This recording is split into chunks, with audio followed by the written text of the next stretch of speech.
Snälla, snälla Bamsebjörn som alla djuren känner.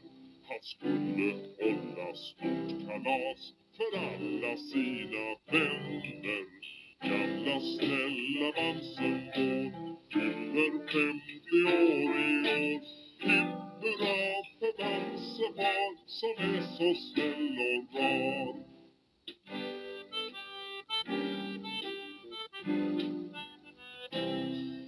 Och hela långa natten flög fru Uggla kring och ropa. Imorgon klockan 7 precis hos alla allihopa. Bamsen, Bamsen, han är bra. Födelsedag ska Bamsen ha. Hipp hurra för Bamsefar som är så snäll och rar.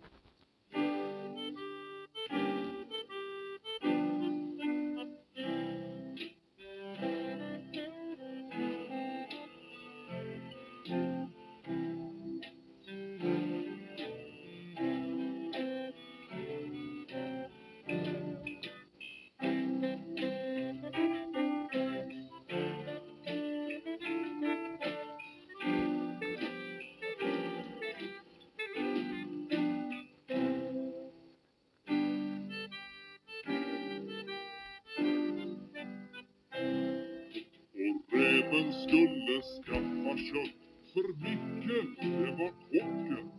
Till bondens hönsgårdsfrö han sig, där tog han halva skocken. Förskräck det ska Bamsen få, det förstår sig Bamsen på. Hipp hurra för Bamsefar som är så snäll och rar.